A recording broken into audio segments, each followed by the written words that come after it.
Thank you so much. All right, good morning, everybody. Well, morning for me here. I'm not sure what time it is for you guys. Okay, so I am going to be talking about reducing stress in nursing school, but really addressing a lot of issues that I've come to know based on my prior education. I have my bachelor's degree in psychology.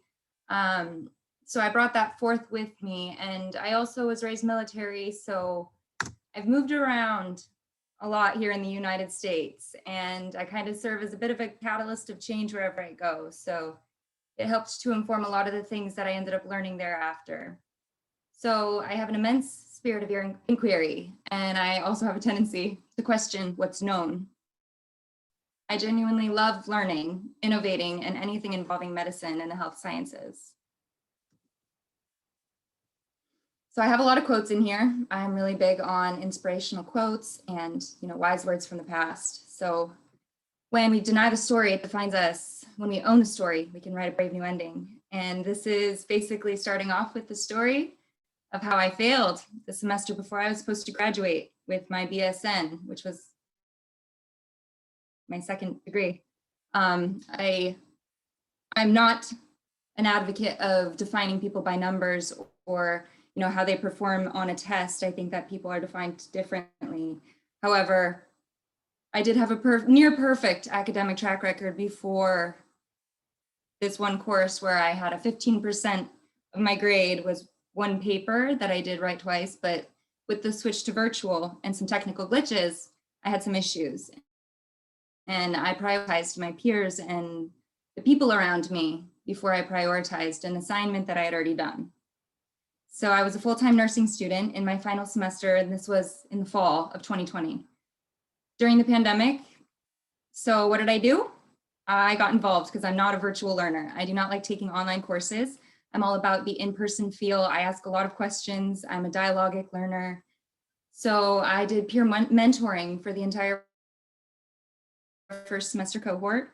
I did supplementary instruction, so we call it an SI leader. And I did that for the full-time cohort. And I also took over for the part-time cohort because one of their SI leader had some family emergencies to deal with, but I ended up taking care of both cohorts till the end of the semester. And that was for critical care nursing. And then I was also a private tutor by appointment. And honestly, those were the most incredible experiences of my life because I got to get to know so many of my incredible peers, so many other nursing students going into the field during a time when everybody, I think we all got a little shooken up by the pandemic. So I've always been a social butterfly, and I became well acquainted with many peers. And a lot of the students that I once knew, they were a bit different. They didn't seem as upbeat, and nobody spoke up. I mean, being over a screen, it was a little bit different, but I could sense something different in their voices, and they seemed heavy. So I spoke to a lot of them on the phone many times for hours and heard about their various struggles. And no one really seemed to care anymore or think that the faculty cared either. So people were barely putting in the effort and they were struggling with their own personal lives.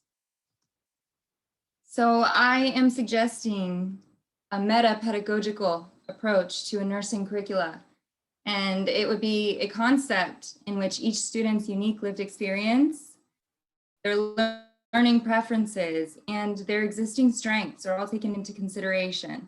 And I know that there are a lot of people, but unfortunately, we have to cater to the fact that we do have a lot of people, especially here in the US, and we have a lot of diversity in terms of, our social culture here is immensely evolved.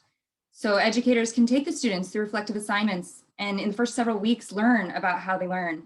So I have a quote here by Einstein: everyone's a genius, but if you judge a fish by its ability to climb a tree, it'll go its whole life believing it's stupid. And there's no one size fits all. So I don't know about any of you guys. If I don't know something already, if I read a textbook, I will probably read the same page 20 times and still have no idea what I read because it's just not how I learn. But they will tell you in nursing school, here's 50 pages, you have to read it, otherwise you will fail an exam. I know that's not true. So I'll always find a way to learn material, but that does not mean that I can only learn it by reading hundreds of pages. So how come they cannot be assigned in accordance with the week's material and then just say, this is the textbook pages that go along with the material. It's up to you to learn it. That's integrity. We're going to be nurses. So, healthcare workers have a lot of responsibility, human lives. So you would think that they would start giving us that responsibility in school. So if academic integrity is the concern, I'm certain it'll become abundantly clear when a student, whether or not they're learning the material, especially if they do reflective assignments. And if they don't care enough, then that will eventually come through, especially by the last semester, you would hope so. So I have here a normal standardized bell curve, and it seems like pretty outdated taxonomic method, in my opinion, for human behavior in such a highly evolved and dense population. Don't you think? So this was something I pulled from some more, well, this was from literature basically discussing the philosophy of science. So I am a big fan of neuroscience, but today I think I'm going to talk more about the social psychological components of the issues that I've come to know, or what I've seen with my lens. So unfortunately, we only have these ways of measuring things, and that's not considered, a scientific paradigm or a way of understanding someone's behavior. Human behavior can only be defined when it is, a certain type of ideology that's been decided upon by enough professionals in the field. So that's why, throughout history, there's things called a paradigm shift. And they've been talking about a social paradigm shift for a while, but as humans, we don't like to change. So these ideological practices that hinder our intellectual innovation should be established by psychological communities. And I know right now that the APA, which is the American Psychological Association, they're working alongside the United Nations because there are so many human rights violations nowadays. And it is up to professionals who understand these types of underlying phenomena to basically come forth and, make that science known, because a lot of times these things happen beyond our conscious awareness. Let's take a look at some ideological frameworks. Have you guys ever heard of critical consciousness? Because this is what we should be doing in our reflective assignments in our journals. So reflection, it's when we're examining everyday realities and basically making relationships between things. It's how we unearth any of our bias that we have that we maybe don't realize at first, but we question and we reflect upon our interactions with other people, and that's how we learn. And this is also how we sustain inequity, perpetuate injustice, limit well-being and human agency. And those happen when we don't reflect enough, or we don't address those behavioral shortcomings, which we're all human and we're all capable of them. Action, it's been conceptualized as an individual's objective or ability or potency to act in a given structural constraint. And then the reflection and action relationship is going to be another idea to know, because it's dynamic relationship between reflection and action, and it's viewed as reciprocal. So it's a cyclical or transitive, and that's greater reflection leads to greater action, vice versa. So a person's identity. Basically, they say in this critical consciousness, in this lit review, that it is an active and engaged citizen is someone defined as having a sense of civic duty, a feeling of social connection to their community, confidence in their abilities to affect change, as well as someone who engages in civic behavior. I'm not sure who here has been to nursing school, but do you guys know any nursing students that are engaged in anything other than nursing school? Food for thought. So reflection is going to be the true reflection is what leads to action. And it's theorized that as oppressed people begin to analyze their social conditions, that they'll feel able and compelled to act and change them.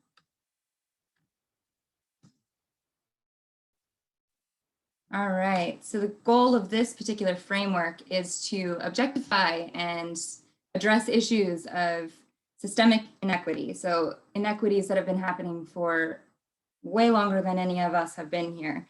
And I would argue epigenetics has a huge influence on this too, because over time, these behaviors also impact our genetics and our biology. So to produce these informed, civically engaged student body, then the capacity to transform individuals, families, communities, and institutions, and overall socio-political systems. and raise critical consciousness of educators. So they're basically helping to groom, the future leaders of our world, our nation here in America, our world at large. We're a global population, and right now we're worried about things like sustainability in all different domains. So this is one of my favorite quotes. I swear to never be silent whenever human beings endure suffering and humiliation. We must take sides. Neutrality helps the oppressor, not the victim. Silence encourages the tormentor and never the tormented. So sometimes we must interfere when human lives are endangered, then when human dignity is in jeopardy. National borders and sensitivities become irrelevant. So now I'm going to talk about critical pedagogy, which is just the study of educational practices, curricula. There's all different theories that people came up with for a long time, but this one is going to key in on the caring science. I'm not sure if you guys are familiar with that. My particular program uses Gene Watson's The Science of Human Caring, and we basically are graded throughout our program on how we apply the 10 Caritas processes. And so this pedagogy is going to be the comunitas, support, holistic learning and teaching, and holistic patient care, patient-centered approach, theory-guided. It's supposed to augment the remote learning also and help with the interaction between faculty and student to help humanize even through a virtual platform. And suggested caring and narrative pedagogical approaches to aim to support student success during these times of crisis. So the creation of the caring spaces and modalities to transcend the physical distancing. And this is supposed to help with togetherness in the virtual classroom. So these caring frameworks are a part of nursing programs, at least here in the US, that I'm aware of. But are they really implementing these concepts all the time? Are they being mindfully applied by people who are understanding them, or that are, and it doesn't mean that everybody can. I'm not so sure that it is something everybody can get. It might be a subjective nature, because how do you measure something that is intersubjective between people? So all I do know is when we were asked on a discussion board for one of my final semester courses, how we were going to practice authentic caring. And this is final semester right before graduating. And some of the answers I saw were, I'll apply the Caritas process in order to provide authentic caring. I will provide authentic caring by using Gene Watson's Caritas. So those are great. That's what she would do. I don't know if that's authenticity, but I understand, because it's not reinforced in such a way like the numbers are. And for us, NCLEX pass rates, that's very important, because it helps with the accreditation and funding. So competence, self-efficacy, critical thinking, all of these are going to be nurtured the most by reflective assignments. And I think that we should place far more emphasis on being coached throughout the program in order to improve upon our abilities to do this, because it doesn't come that naturally for some people. And then also self-reflection can be very triggering for some, depending on the lived experience that they had, like I stated at the beginning. But that ability to engage in metacognition is so important for people going into this practice. This is something from a recent study, 2020, and these are just 10 different items that they scored in undergraduates. And it's just, when they did the switch to virtual, what were the main causes of stress? So the one I want to point out is that the training is characterized by an atmosphere where weakness and personal shortcomings are not accepted. So it's that perfection in nursing school. It's very competitive. And we go into the program, and then that's still something that ends up being a subconscious and perpetuated theme. And it's honestly, being an SI and peer support, it's very few in each cohort that actually do come, that have the humility to come and, admit that they're having issues with, struggling with content or not doing so well, because this facade of perfection is something that is upheld so fervently. People feel like it controls their life, that the studies created anonymity and isolation, and financial situations make things more difficult. And there's too much focus on passive learning of facts, too little on active seeking of knowledge and time for reflection. And of course, there are reflective assignments, but being a student, I know a lot of them prioritize that last, and it is often an afterthought and done in a brief moment, not actually done with intention or mindful. So mirroring and modeling, there's a lot of neuroscience behind this, but it is up to our leaders. It's up to educators to model what this type of interaction would be, to build rapport with a patient. You know, how are we actually applying these caring behaviors, this caring science? And that's supposed to activate neural pathways in mirroring, basically when we have compassionate, authentic compassionate interaction with other humans. So if instructors are incapable of doing this, and not all of them, I've met some of the most incredible educators. This is not pointing fingers, this is not talking poorly about anybody. It's just a human thing. But how are they going to do the caring? How are they going to use the caring science principles with patient care if they've never had it modeled for them necessarily? And we don't know if they had that growing up. We don't know how these people have basically come into this role in the first place. But the chances are that they won't engage in that deep thinking by themselves. Or what if they experience cognitive dissonance? And that's a very discomforting state. And I don't think that if they're not going to engage in deep thinking, they probably don't know what that feels like, nor how to identify it or what's going on at all. So what's wrong with our children? Adults telling children to be honest while lying and cheating. Adults telling children not to be violent while marketing and glorifying violence. I believe that adult hypocrisy can sometimes be the biggest problem children face in America. So cognitive dissonance, concept we learn about a lot in psychology. People get upset when their beliefs are challenged. So if you have values and morals that you were raised to, you know, for me, I was raised by a military family, so stand up for somebody if they're being mistreated. So this conflict, it's not even something that we cognitively appraise typically. We just want out of it really quickly. It's a discomforting feeling. And we disregard any rational evidence that might contradict what was previously known if we have that established value system. So recognize that unlearning is the highest form of learning. I've come to learn recently, we hear about emotional burnout all the time, and we're warned about it all through nursing school in a very confusing way, because it's really 4 times and suffers from PTSD. So I know this all too well. And the moral injury is, it's real. I remember last semester, one of my patients, I had just gotten a report and I went in to assess my patient.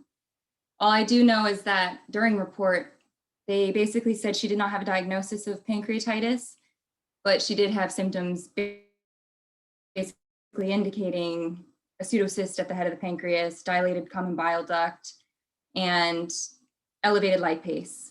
She ended up going into full cardiac arrest, no breathing, no pulse, and had a green-like substance coming out of her mouth.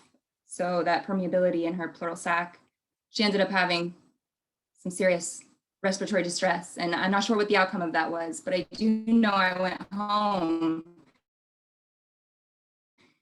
did a quick Google search, and found out that there is a link between, and that was a pretty quick find for myself, but I also know that in my second semester, one of the most important nursing considerations for patients with acute pancreatitis is to elevate the head of the bed. That's going to help prevent that respiratory distress, but that wasn't stated. So I basically said this to my instructor and I put it in my journal, and I was told to stay in my lane. So that's an example of something that might cause that moral injury, when you know something is wrong or negligent, or that it could have been prevented easily, and it still happens. So never be afraid to do what's right. Society's punishments are small compared to the wounds that we inflict on our soul when we look the other way. So trauma-informed education, this is another thing that should be applied to not just nursing programs, but educational systems at large, because if people didn't experience some kind of trauma in their life before, I'm sure a lot of people have now and are going to continue to experience this for a while we still have the pandemic fallout. So this is just kind of showing different ways of thinking and, you know, coming up with creative out-of-the-box solutions. How do we become innovative? How do we address these systemic issues, these things that have been hardwired for a long time? And I like to use paradoxical thinking. Things always seem opposite. Critical thinking, systems thinking. We have to look at the foundational issues. How are we going to change these things? So I found an article about the role of lived experience, mental health, leadership in the age of COVID-19. So people who understand what certain types of emotional distress are, what PTSD is, what trauma is, those ACEs, those adverse childhood experiences. Maybe they've been in and out of the system. Maybe they have gone in and done cognitive behavioral therapy. They understand what, it's not their first rodeo, is what we like to say. Those are the people that are going to understand and help the people that are currently, for the first time in their lives, experiencing a mental health disturbance, and they have no idea what to do, because we see a rise right now in suicide, in mental illness, suicide in adolescence. And so it's quite disturbing. So as a global community, we're all engaging with personal recovery on some level and trying to create a new life with meaning and hope beyond the effects of COVID-19. At a time when there's a global mental health crisis, the lived experience community has answers that are highly appropriate to the trauma-induced situation we're all facing. So how do we apply this for a potential solution? I don't know the exact answer, but I do think that change agents, it's what we learn in community, they are extremely important, and especially when we have leadership on our side and you have people that, you know, they challenge the status quo, but not in a way that is going to be it's an advantageous challenging of conformities, or at least things that have gone on for so long that they just don't fit anymore. So these are things that we should be trying to implement more often, especially in nursing programs, with people who understand and have this lens and are able to go in and, you know, help create change from the inside out without it being so obvious, because people don't like change. So a change agent is a systems thinker, ability to solve problems, ability to be a responsible community member, likes to collaborate and facilitate with others, intergroup, internetworking. So this is going to be even like interprofessional communication. It's all going to be linked up. It's all very relevant. They're enthusiastic and passionate and inspiring, committed to lifelong learning because things are constantly changing. They are capable of self-reflection and self-assessment, strong, engaging, dynamic communicators, and they are proactive, creative, and they're not reactive. So it's going to take practice even. As humans, we are reactive. Okay, so does anybody have any questions, comments, concerns? I know it's some